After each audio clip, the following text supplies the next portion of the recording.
সবুজ শ্যামল এই বাংলার প্রাণ আমাদের কৃষি ও কৃষক।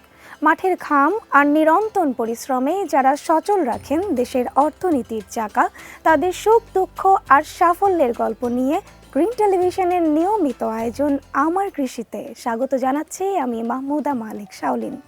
এই সপ্তাহের আয়োজনে থাকছে সারা বাংলাদেশের কৃষি সংবাদ, কৃষিতে সাফল্য, কৃষি বিষয়ক জিজ্ঞাসা। দেশের দক্ষিণ পশ্চিমাঞ্চলের জেলা চুয়াডাঙ্গা এখন পরিচিতি পাচ্ছে তুলা চাষের জেলা হিসেবে। হাইব্রিড জাতের ব্যবহার আর আধুনিক প্রযুক্তিতে এই চাষ এখন ধান বা পাটের চেয়েও লাভজনক হয়ে উঠেছে।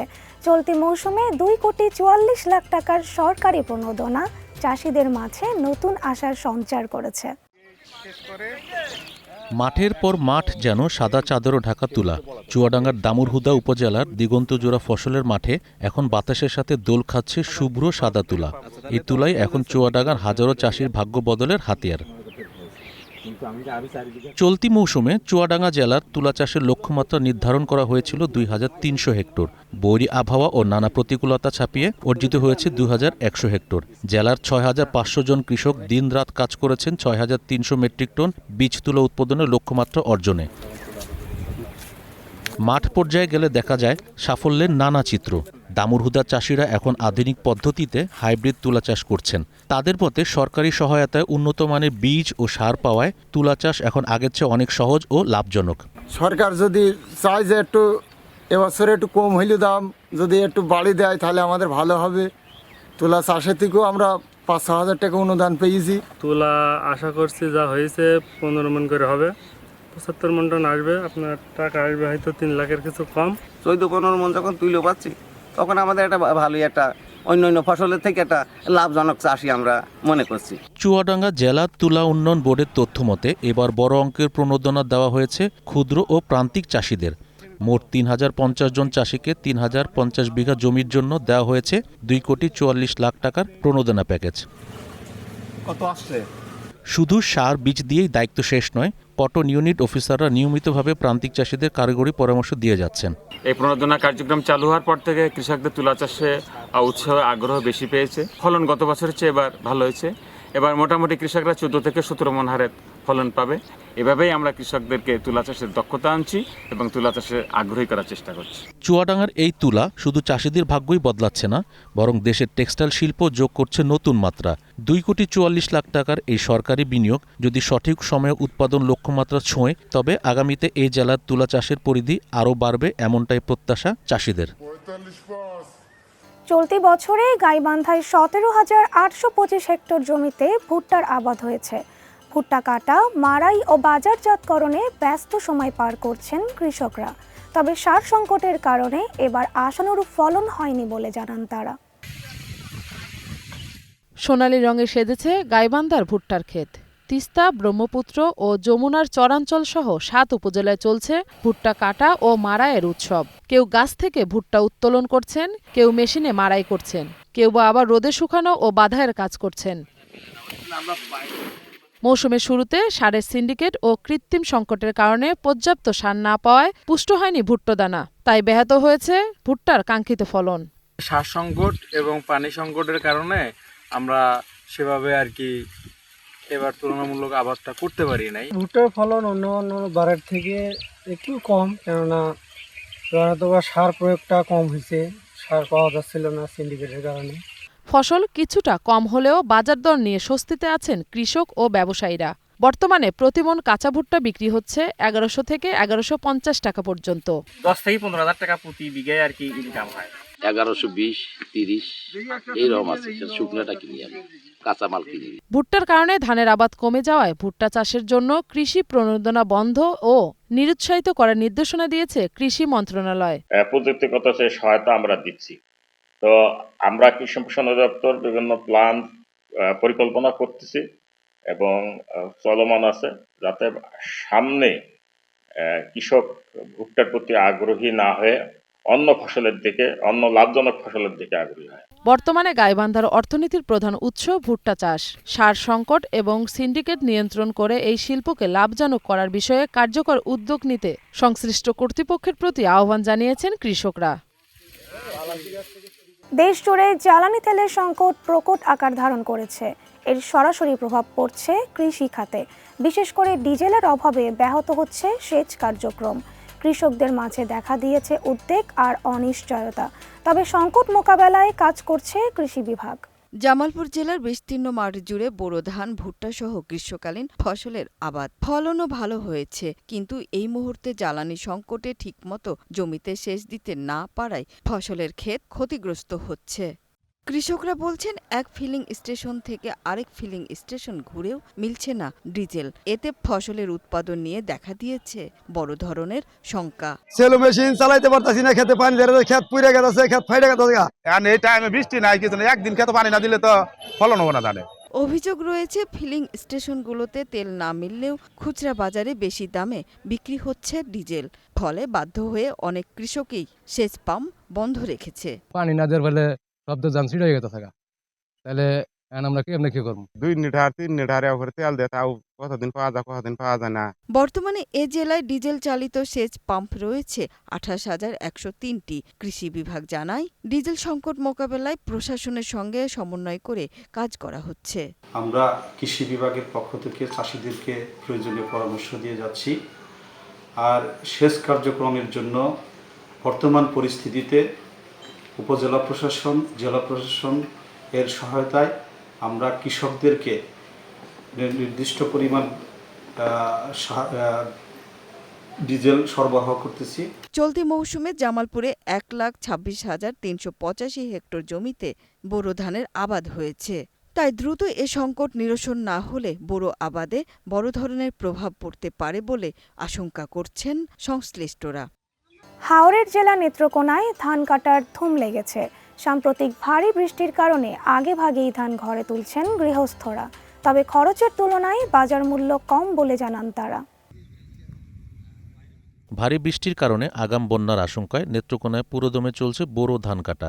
আজকে 11 কাটা ক্ষেত কাটছি, 88 ভালো ধান হয়েছে, ভালো ফসল হয়েছে। আল্লাহর মধ্যে দুদিন এক বৃষ্টি না হলো দেয় তিমতি লঞ্জ 12 রাতের দাম। ধানের বর্তমান বাজার 8 থেকে 900 টাকা। কৃষকদের অভিযোগ, সার, বীজ ও অন্যান্য কৃষি উপকরণের উচ্চ মূল্যের কারণে উৎপাদন খরচ বাড়লেও সেই তুলনায় মিলছে না ন্যায্য মূল্য। তো ফসল যেটা হয়েছে ধানের দর ডাইনের খুব কম, বড় জোরে 800 থেকে 900 টাকা। তো ফলনের অনুপাতে ধানের দর একবারে কম। কৃষি সম্প্রসারণ অধিদপ্তরের উপপরিচালক জানান, দ্রুত সময়ের মধ্যে হাওর অঞ্চলের শতভাগ ধান কর্তন করা সম্ভব হবে। জ্বালানি সংকটে যাতে কম্বাইন্ড হারভেস্ট করার জন্য সংকট নয়, সেক্ষেত্রে তারা সংশ্লিষ্ট ফিলিং স্টেশনে বা পাম্পে তাদের পর্যাপ্ত মজুদ এবং নির্দিষ্ট করে যে এই শুধুমাত্র কৃষিতে ধান কাটার জন্যই এতটুকু জ্বালানি মজুদ থাকবে। নেত্রকোনায় 10 উপজেলায় চলতি বছর 1,85,547 হেক্টর জমিতে বোরো আবাদ হয়েছে। এরই মধ্যে শুধু হাওর অঞ্চলে আবাদ হয়েছে 41,065 হেক্টর জমিতে। নিচ্ছি ছোট্ট একটি বিরতি, তবে কোথাও যাবেন না, ফিরে আসছি একটু পরেই। বিরতির পর আপনাদের জানাবো নীলফামারীতে কৃষকদের নতুন সম্ভাবনা দেখাচ্ছে মিষ্টি কুমড়া। সঙ্গেই থাকুন।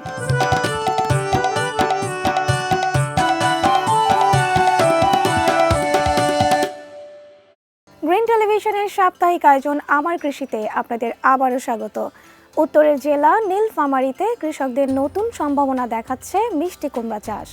কৃষি বিভাগের বিশেষ প্রণোদনায় স্বল্প সময়ে লাভজনক এই ফসল এখন ছাড়িয়ে যাচ্ছে স্থানীয় বাজারের গণ্ডি, পৌঁছাচ্ছে ইটালি, সিঙ্গাপুর সহ মধ্যপ্রাচ্যের বেশ কয়েকটি দেশে। আর এই কুমড়ার ক্ষেত ঘিরে গড়ে উঠেছে মৌচাষ, মিলছে খাঁটি মধু। সমন্বিত এই চাষাবাদে বদলে যাচ্ছে গ্রামীণ অর্থনীতির চিত্র। সবুজের বুক চিরে হলুদের সমারোহ, মিষ্টি কুমড়ার ক্ষেত যেন সম্ভাবনার নতুন দিগন্ত। উত্তরে জনপদ নীলফামারীর মাটিতে এবার মিষ্টি কুমড়ার বাম্পার ফলন। কিশোরগঞ্জ উপজেলার বিস্তীর্ণ জমিতে আলু উত্তোলনের পর অলস পড়ে থাকা জমিতে হচ্ছে এই মিষ্টি কুমড়ার আবাদ। কৃষি বিভাগের কারিগরি সহায়তা ও প্রণোদনায় বাড়ছে চাষের পরিধি। আবার এই কুমড়ার ক্ষেত জুড়ে যুক্ত হয়েছে মৌমাছির চাষ। সমন্বিত কৃষি ব্যবস্থাপনায় একই জমিতে ফসল ও মৌ চাষ করে দ্বিগুণ লাভের মুখ দেখছেন কৃষকরা। আলু গাছছি, কিন্তু আলুতে অনেক লস হয়েছে। লস হওয়ার কারণে আমরা মিষ্টি কুমড়া গাছছি। ফলন এবার বেশি হবে কয়েক বছরের। মানে বিঘা প্রতি 80,000, 90,000, তাল পেলে 60,000, নিম্ন 60,000। 1,90,000 বিক্রি হয়, মনে করো 10-12 হাজার টাকা আমার খরচ হয়। মৌমাছির স্বাভাবিক পরাগায়নে কুমড়ার ফলন বাড়ছে প্রায় 20 থেকে 30%। আলাদা করে কৃত্রিম পরাগমনের প্রয়োজন না থাকায় উৎপাদন খরচও কমছে। এতে একদিকে মিলছে রপ্তানিযোগ্য মানের কুমড়া, অন্যদিকে সংগ্রহ হচ্ছে খাঁটি ও সুস্বাদু মধু। আলহামদুলিল্লাহ কুমড়া খেতে মৌমাছি অনেক ভালো হয়েছে এবং ভালো কিছু আশা করতেছি ইনশাআল্লাহ। হলুদ আর আলো ফাঁদের ব্যবহারের মাধ্যমে আমরা নিরাপদ মিষ্টি কুমড়া উৎপাদন করতেছি। এতে করে কৃষকের যে কীটনাশক খরচটা একদমই কমে আসতেছে। কৃষি বিভাগের তথ্য মতে চলতি মৌসুমে জেলায় কয়েকশো হেক্টর জমিতে কুমড়ার আবাদ হয়েছে। উৎপাদন লক্ষ্যমাত্রা ছাড়িয়ে যাওয়ার সম্ভাবনাও রয়েছে। সমন্বিত চাষাবাদে কৃষি বহুমুখীকরণ যেমন নিশ্চিত হচ্ছে, তেমনই সচল হচ্ছে গ্রামীণ অর্থনীতির চাকা। কৃষি ও কৃষকের উন্নয়নে মাঠে কাজ করার আশ্বাস দিয়েছেন কৃষি সম্প্রসারণ অধিদপ্তর। এই বিষয়ে আমরা কৃষি সম্প্রসারণ অধিদপ্তর কাজ করছি। কৃষকদের মিষ্টি কুমড়া সহ অন্যান্য ফসল আবাদের ক্ষেত্রে আমরা সর্বাত্মক সহায়তা এবং কারিগরি সহায়তা দিয়ে যাচ্ছি। সমন্বিত চাষাবাদের এই সফলতা ধরে রাখতে প্রয়োজন ধারাবাহিক সহায়তা ও বাজার সম্প্রসারণ। তাহলে কৃষকের ঘরে হাসি আরও বাড়বে, এমনটাই প্রত্যাশা সংশ্লিষ্টদের। জ্বালানি তেলের সংকটের প্রভাব পড়েছে হাওড়ের জেলা সুনামগঞ্জের বোরো চাষে। জ্বালানি তেল সংকটের অজুহাতে পাকা ধান কাটতে কম্বাইন হারভেস্টার ও রিপার মেশিনের খরচ বেড়ে গেছে। এতে চাষাবাদের খরচ বেড়েছে কৃষকের। সুনামগঞ্জ জেলায় এবার বোরো ধানের আবাদ হয়েছে 2,23,511 হেক্টর জমিতে। ইতিমধ্যে জেলার বিভিন্ন হাওরে ধান পাকতে শুরু করেছে। জ্বালানি তেল সংকটের কারণে পর্যাপ্ত ডিজেল সরবরাহ করতে না পারায় চাহিদা অনুযায়ী ধান কাটতে পারছেন না হারভেস্টার মালিকরা। তেল বেশি পাইতাছি না, 100 লিটার পাই, সেও আনছে 3টা-4টা মালিকে। মানে আমরা মেশিন লইয়া পড়ছি টানাটানি। সুনামগঞ্জের 12 উপজেলার সহস্রাধিক কম্বাইন হারভেস্টার ও রিপার মেশিন রয়েছে। এক একটি কম্বাইন হারভেস্টারে দিন রাতে মিলিয়ে 60 থেকে 70 বিঘা জমির ধান কাটা যায়। এতে প্রতিদিন হারভেস্টার মেশিনের জন্য 120 থেকে 150 লিটার জ্বালানি তেল প্রয়োজন। জেলার হাওরগুলোতে ধান কাটা শুরু হয়ে গেলেও চাহিদা অনুযায়ী তেল পাচ্ছে না সংশ্লিষ্টরা। 8,000 টাকা খরচ যায়, ধান কাটার আছে আর 2500। এটা আপনার নিজেরাই দেখতেছেন, 2500 টাকা গণ্য দেওয়া লাগে। 2500 এন থেকে নেওয়া মানুষ লাগবে আরো দুইজনে আরো আছে 1,000-2,000 টাকা। এরপরে শুকানি, এরপরে তো অনেক খরচ আছে, তুই বুঝবো কিভাবে? আমরা তো তেলের লাগি তো সমস্যা, তেলের লাগি তো ধান কাটতাম পারি না। ওটা আনছিলাম সকালে, আনছিলাম 30 লিটার তেল 125 টাকা 30 টাকা করি।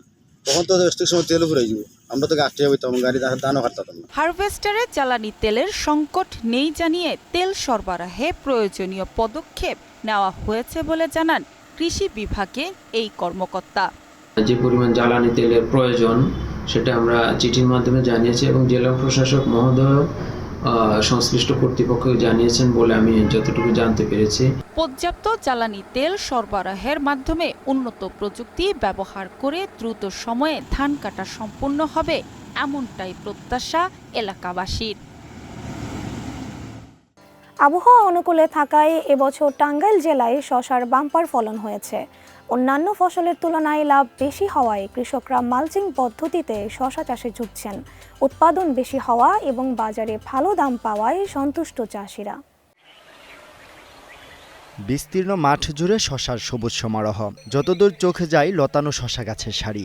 সবুজ পাতার ফাঁকে ফুটে থাকা হলুদ ফুল প্রকৃতিকে করেছে আরও মনোমুগ্ধকর। সেই ফুলের মাঝেই দুলছে কচি শশা, মৃদু বাতাসে যেন পুরো মাঠ জীবন্ত হয়ে উঠছে। টাঙ্গাইল সদর, নাগরপুর, ধনবাড়ী, ঘাটাইল ও মধুপুর সহ প্রায় সব উপজেলাতেই ব্যাপক হারে মালচি পদ্ধতিতে শশার চাষ হচ্ছে। অনুকূল আবহাওয়ার কারণে এবছর ফলনও ভালো হয়েছে। আলবি 35, কাশিন্দা ও 12 মাসি জাতের শশা বেশি চাষ করা হচ্ছে। জেলার চাহিদা পূরণ করে এখানকার শশা রাজধানী ঢাকা সহ আশপাশের জেলাতে সরবরাহ করা হচ্ছে। ক্ষেত পর্যায়ে প্রতি কেজি শশা 40 থেকে 60 টাকায় বিক্রি হচ্ছে। কম খরচে বেশি লাভ হয়, তরুণীদের মধ্যেও শশা চাষের আগ্রহ বাড়ছে। চাষিরা জানান, এবছর লাভজনক হওয়ায় তারা শশা চাষের পরিধি বাড়িয়েছে এবং সারা বছর শশা চাষের পরিকল্পনা করছে। প্রায় 70% জায়গার উপর এখন আমরা এই কৃষি শশা মালচিং পদ্ধতিতে শশা উৎপাদন শুরু করছি। ইনশাআল্লাহ আবাদ ভালো হয়েছে এবং উন্নত ভালো আছে, তার ফসল আয়ও আছে। এবার যদিও ভালো করতে পারি, আমি সামনের বছর আমিও আশা করি কৃষি অফিসারের সাথে আলাপ করে আমিও এগুলা করব। কৃষি বিভাগ জানিয়েছে শশা চাষে কৃষকদের উদ্বুদ্ধ করতে প্রশিক্ষণ, কর্মশালা এবং প্রয়োজনীয় সহায়তা প্রদান করা হচ্ছে। কৃষকদেরকে বিভিন্ন রকমের প্রশিক্ষণ এবং প্রযুক্তিগত সহায়তা দিয়ে আমরা শশার আবাদটা বাড়াচ্ছি। একদিকে যেমন আবাদ বাড়ছে, অন্যদিকে উৎপাদন বাড়ছে এবং কৃষকরা লাভবান হচ্ছে। চলতি মৌসুমে টাঙ্গাইলের 12টি উপজেলায় প্রায় 1050 হেক্টর জমিতে শশার চাষ হয়েছে। এতে জেলার কৃষি উৎপাদনের নতুন সম্ভাবনার দ্বার উন্মোচিত হয়েছে বলে মনে করছেন সংশ্লিষ্টরা। মাঠের ফসল আর কৃষকের ঘামে ভেজা শ্রমের প্রতিটি গল্পই আমাদের আগামীর অনুপ্রেরণা। সমস্যা যেমন আছে, সঠিক পরিকল্পনা আর আধুনিক প্রযুক্তির ছোঁয়ায় কৃষিতে সাফল্যও কিন্তু কম নয়। আজ এই পর্যন্তই। আগামী সপ্তাহে আমরা আবারও হাজির হব কৃষির নতুন সব খবর ও সাফল্যের গল্প নিয়ে। আর সেই পর্যন্ত গ্রিন টিভি নিউজ ও অন্যান্য আয়োজন দেখতে চোখ রাখুন আমাদের ওয়েবসাইট, ইউটিউব ও ফেসবুকে।